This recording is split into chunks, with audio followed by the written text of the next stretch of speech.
Hey everyone, Reid Henrichs with Valor. You ever wonder what happens when government has a monopoly on force, especially a socialist communist one? Let's go ahead and take a look at Cuba right now.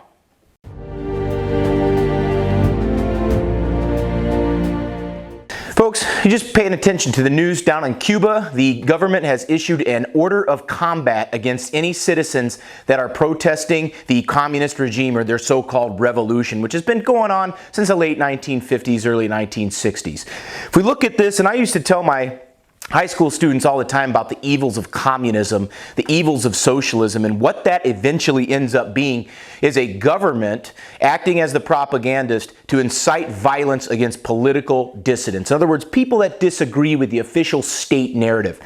Down in Cuba, what's happened is that you have tens of thousands of people protesting the communist government, which surprisingly enough has resulted in food shortages. Geez, that never happens in socialist countries, does it? Venezuela, North Korea, the old Soviet Union, and of course now Cuba. See, any socialist country has a useful lifespan, non-useful lifespan, about 70 to 80 years, and Cuba is certainly coming up on that.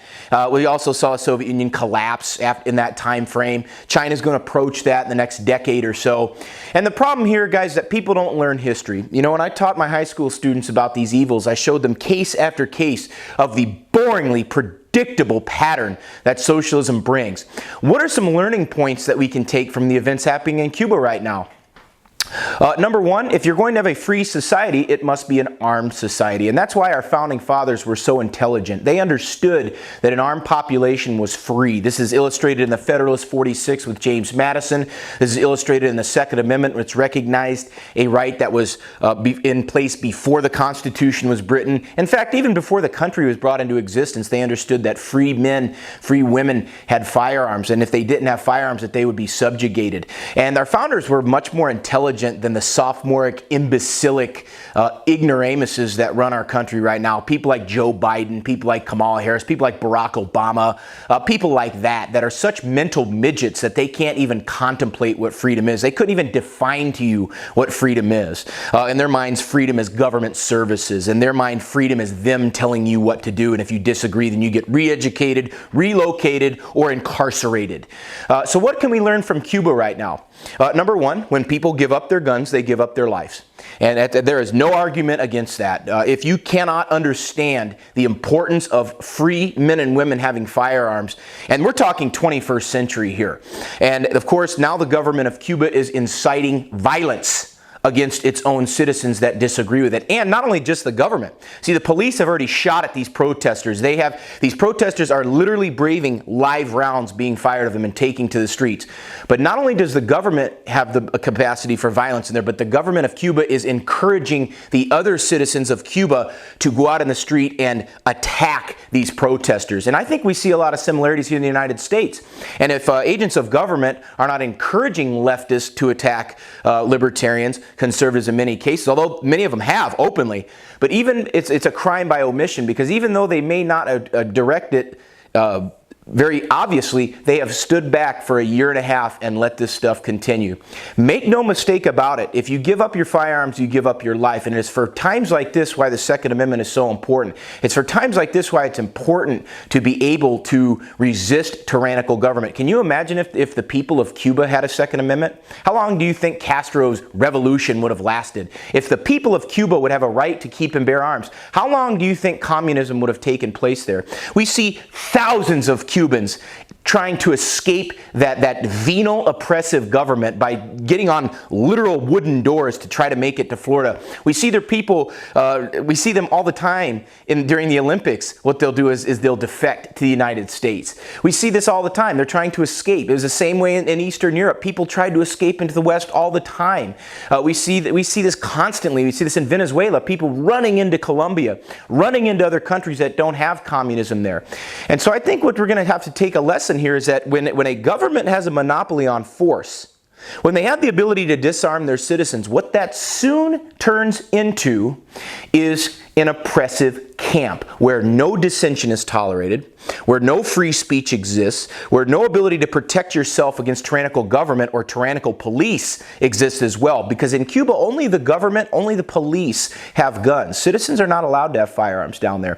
And you see what the result is. You want to disagree with the government? Not only is the government going to come in and bully you into submission, incarcerate you, maybe kill you, but they'll encourage all the other citizens in the country to do just the same. This is such a boringly predictable event in communist and socialist countries that to even suggest otherwise is laughable. So I want to encourage you all out there, especially in the United States, but this is also for the Cuban people. You can show the world what you can do when you rise up, when you resist tyranny, when you resist communism. And by the way, a lot of those protesters are flying American flags. A lot of those people down there are pro-constitutional republic as opposed to socialism.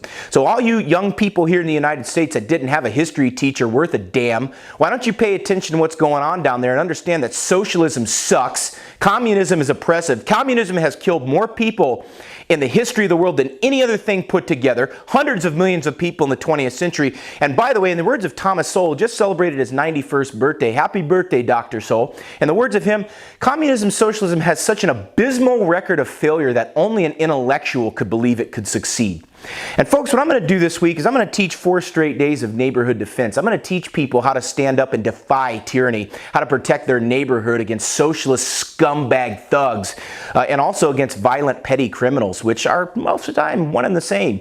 And so over the next 4 days, we're going to defy tyranny out here at Valor Ridge. We're going to teach people how to shoot rifles, semi-automatic, magazine-fed rifles. That's just for you, Dianne Feinstein.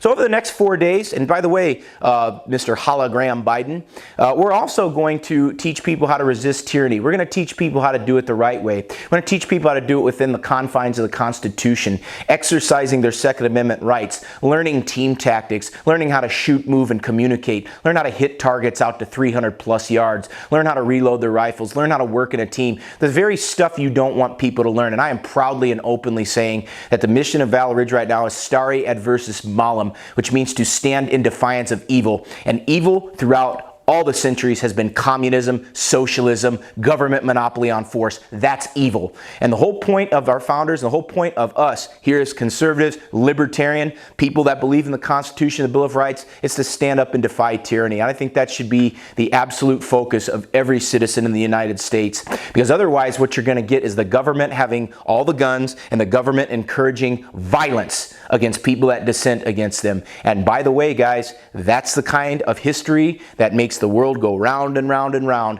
and it'll always be the good people standing up against the evil people. And I'll tell you this, guys, one lesson that I learned in public school growing up is you get a bully, you get people out there trying to ramrod their agenda down your throat, the best way to deal with a bully is to stand up against them. And so I'm very, very proud of the people in Cuba right now. And you guys keep going. And also you people out there in the United States that have a penchant for socialism, I want you to understand something. An armed populace will never be subjugated. An armed populace will never do what you tell us to do.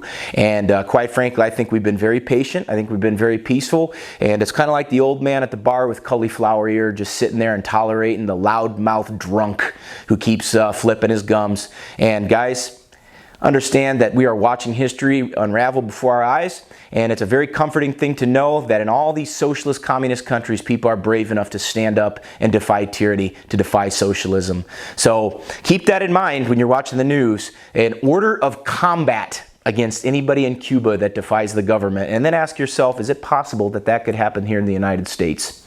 If you found the information in the video helpful, go ahead and subscribe to the channel. Follow me on Facebook. That link is down below. And if you want to learn how to get some training on your firearms, you want to learn how to protect yourself from thugs, both in and out of uniform, come out to Valor Ridge and we'll help you.